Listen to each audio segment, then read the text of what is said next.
to make him slip from his true self. She knows his self is mature. Now the other thing, rawada, to also make someone slip. Let's understand that meaning. You see, Allah created the human being with a multiple, like there's a lot of volcanoes inside of us. There are lots of emotions inside of us. There's also this incredible mind that Allah has given us that can learn the truth.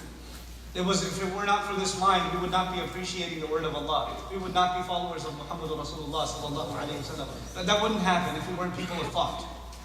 We wouldn't understand our purpose in life if we didn't have this incredible mind. But we're not just robots who think. We also have very strong emotions. Anger is a very strong emotion. Jealousy is a very strong emotion. Temptations are very strong emotions. Desire for the opposite gender is a very strong emotion.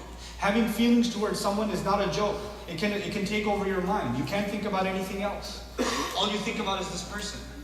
And it's really easy now because now their pictures are all over Facebook and they don't even know, but you're a stalker. And you've got their picture on the background, you're looking at it every 2 minutes and you just, it just runs your mind all the time. It's like you're running out of gas, you're running out of air if you don't see their picture, or you don't talk to them, or you don't message them, or you don't hear something from them. And this can become something really overwhelming. The married people here have no idea what I'm talking about. And that's okay. But anyway, but that can happen. And especially in what years? Teenage years. You go crazy, man. Your mind runs wild. If you're from India, Pakistan, you are like, there's an entire Indian movie playing in your head. You are running around trees and everything. Like you're just, the whole 9 yards. This is not a small thing. And you know why I'm telling you this? Because it makes you forget who you really are. There's a dignified human being, a thoughtful human being, a purposeful human being who's supposed to be accomplishing great things in life. But when this one temptation takes you over, it takes you away from who you really are, and you just don't accomplish anything in life, and you're just this lost creature who's addicted like a drug to this person or to this desire. You're addicted to it, and it's taken away from all of your productivity, all of the goodness that you have. And when it gets really bad, it actually, not only is it a thought, it actually turns you into an animal. It just turns you into an animal. That desire becomes so strong that all you want to do is fulfill that urge. That urge is just, that's all you think about, that's all you crave, that's all you're lusting for. You're just, completely deprived of it, and you just want it more than anything else, and that's it. That's all there is to it. You don't think about the consequences. You don't think about the other person. You don't think about the girl's family, or you don't think about her dignity. You don't think about anything. You just think about your hormones, and that's it. Just an animal. Like an animal, when a bird sees another bird and says, hey, it does not say, oh, maybe you should propose first, or not. No, it just goes for it. There is no process. You just turn into an animal. The chase is on. And that can happen to a man, and it can happen, in extreme cases, even to a woman. This is serious business. You have to put measures in place. That's why hukum is necessary. Having firm decision is necessary. You can learn the tafsir of Surah Yousuf and still get messed up. And still just completely fall obsessed with some girl, guys here, or you with a guy. It could happen. And nobody knows about it. It's all in your head. You've already married him in your head. It's already happened. Nobody else knows. And you're like 15 years old, but and you're scared to talk about it. We should be able to talk about our feelings, and our parents, please be able to. We're living in the US, guys. It's an overly sexualized society. Children are exposed to sexual images at a young age. The statistics are overwhelming. They're overwhelming. We cannot be in denial of that reality. We have to be able to talk to our kids in a safe environment about these things and be able to help them work through these emotions, because these emotions are not a joke. If they were that, you don't like to remember what you were like when you were 15, 16, 17, and 18 years old. You don't like to remember, but if you do, you'll understand what they're going through. You have to remind yourself of what you went through. And I love those of you that come up with fictional versions of your teenage years. When I was young, I didn't even know what woman meant.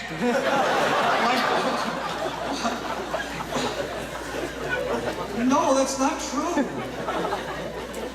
That is not true. So you can't do that. You have to be realistic. And you have to be honest with yourself, and you have to be honest with your children, inshallah. May Allah help us, give us the strength to be able to do that. So she says, she says, come over here. Young man, beautiful woman. Doors are all closed. You're supposed to do what she wants anyway. Nobody's going to find out. And you've reached the most intense hormonal age you'll ever reach. Yousuf alayhi salam is a man. He's not an angel. He's a man. He's a prophet, but he's a man. And then at that age, I tell you, if you've studied teen psychology, scary business.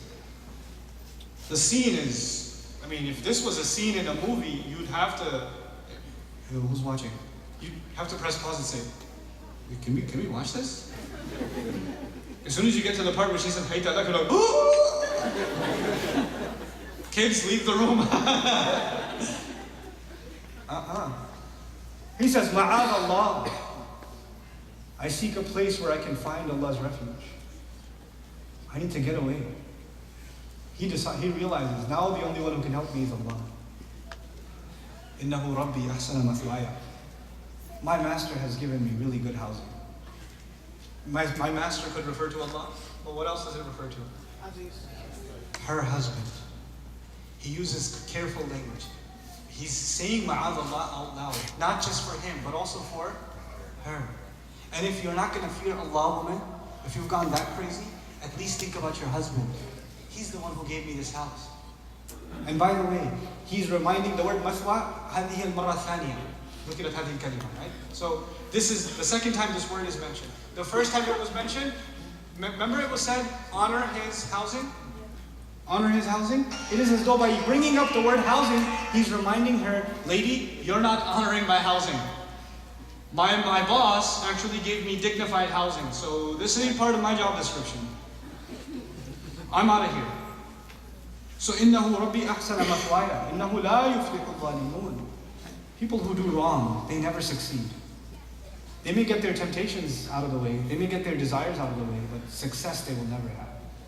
And falah is used usually in the Quran for the akhirah, for the afterlife. So he's reminding himself of the afterlife too.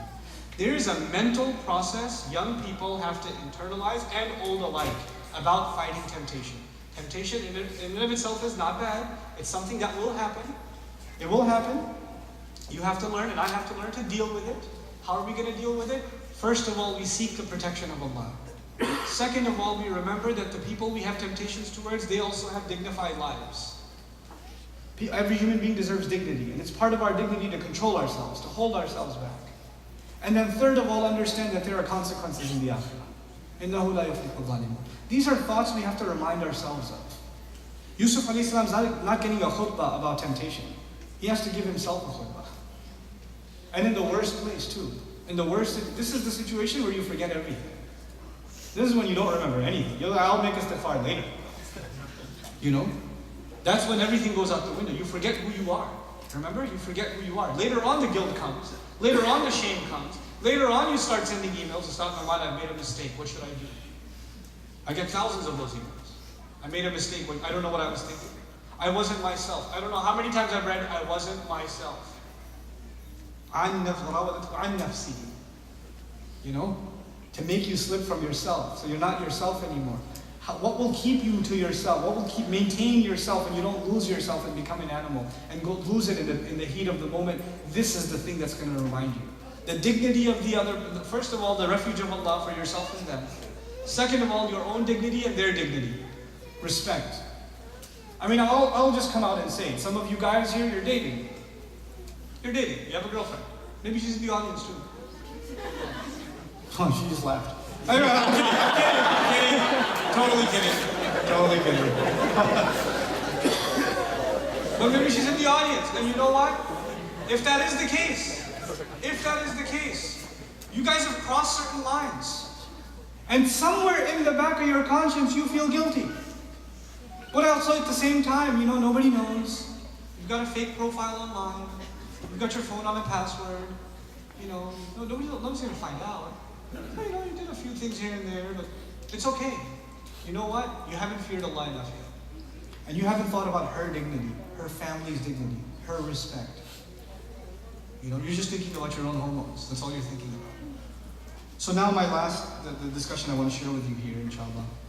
وَلَقَدْ هَمَّتْ بِهِ وَهَمَّ بِهَا لَوْلَا أَن رَأَى بُرْهَانَ رَبِّهِ كَذَلِكَ لِنَصْرِفَ عَنْهُ السُّوءَ وَالْفَحْشَاءَ إِنَّهُ مِنْ عِبَادِنَا الْمُخْلَصِينَ.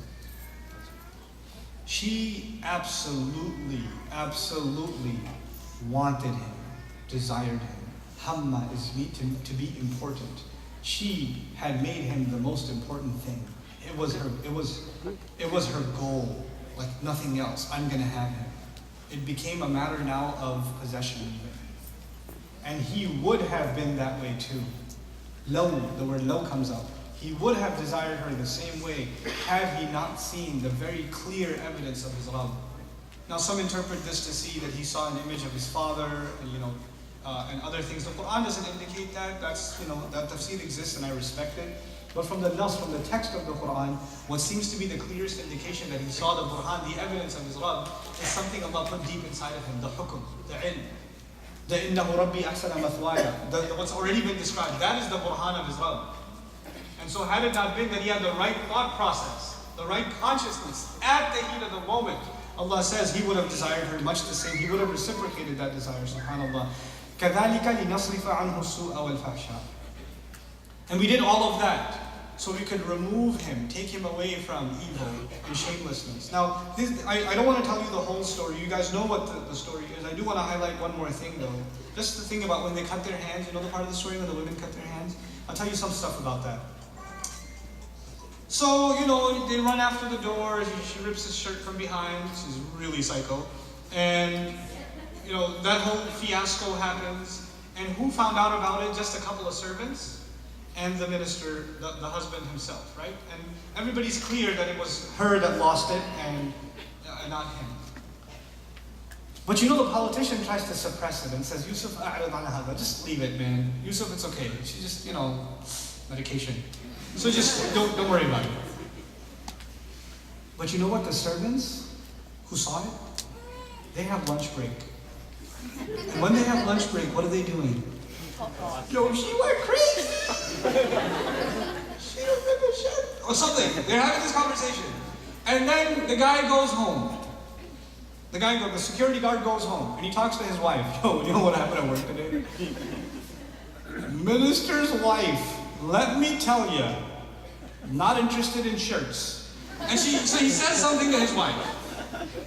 The next day, because he only told his wife that by the next morning, all of Egypt knew. So, everybody knows. Everybody's talking about it. It's on the tabloids. Women are talking. And what are they saying? It's so cool. The women go around and say, وَقَالَ نِسْوَةٌ فِي الْمَدِينَةِ Women in the city, some women in the city are going around talking, إِمْرَأَةُ الْعَزِيزِ the wife of the minister, تُرَاوِدُ فَتَاهَا عَنْ نَفْسِهِ trying to seduce her young servant? She got the hots for this young boy? Wow. Trying to make him slip. And he held his ground? قَدْ شَغَفَهَا حُبًّا. This is the part I want to talk to you about. What they said about her is they used the word shaghaf. Shaghaf actually means a cavity. Shaghaf is also used for a disease that hits you right here, like a, or even in the heart also. Like there's, Lisan al-Arab argues it's over here also, down in the ribs. That's something that pains you, like an injury that you can't let go of. It's also used for the cover of a heart. Now, shaghafa, the question, but Mufassirun argue, what's the fa'il of shaghafa? And some argue it's Yousuf alayhi salam. He's covered her hubban. He's taken over her in love. He's invaded her. And shaghaf, actually they say shaghafaha al-hubbu. That's the Lisan al-Arab argues, the original expression is shaghafaha al-hubb wal-fa'ilu wal-hubb. But the fa'il in the ayah is actually not hub, it's him, Yousuf alayhi salam. She is so crazy about him. He's taken over her heart. That's all she ever thinks about. She's nuts. She's gone psycho. And so they start making fun of her. She wants to take revenge. She wants to show them what's up. And these are the kinds of women that talk about these things are not dignified women. If you have dignity, you also like to preserve other people's dignity. Even if you find something embarrassing out about them, you don't talk. So the fact that these women are women of low character is already clear. By the way, even in the ayah, Allah did not say وَقَالَتْ نِسْوَةٌ فِي الْمَدِينَةِ قَالَ نِسْوَةٌ. Qala is the masculine verb being used for niswatun, which is feminine. Even that rhetorically suggesting they were not acting very ladylike. They were not acting very ladylike. So they start making this talk about her, and so she calls them over. right? And she calls out Yousuf, but actually before she calls them out, what does she do? She handed them plates. You don't hand everybody a dagger at a dinner table. Let me think about reasonably. Think about what happened. You've got a bunch of guests, and you pass out a bunch of fruits, or a bunch of barbecue meat, something, you pass it out, and then you pass out what? The knives, forks, whatever, right? So that's what she's passed out. Everybody's got their items, and they're cutting the fruit or whatever it is. Yousuf, could you come here a second? Now all these ladies know that the servant, his name is Yousuf, and he's the one that she's obsessed with, so they want to check him out for themselves. They want to see what's the big deal. So they're looking for Yousuf to come in. Yousuf comes in, and what are they doing? What were they doing? Cutting the fruit. Oh, ow! Ow! Again! They're cutting the fruit, not paying attention, looking at him, and what do they end up doing? Cutting their hand. Oh my God, he's so handsome. You know? In hada illa malakun kareem. This is some kind of noble angel. You know, they're cutting their fruit, but they're not paying attention, so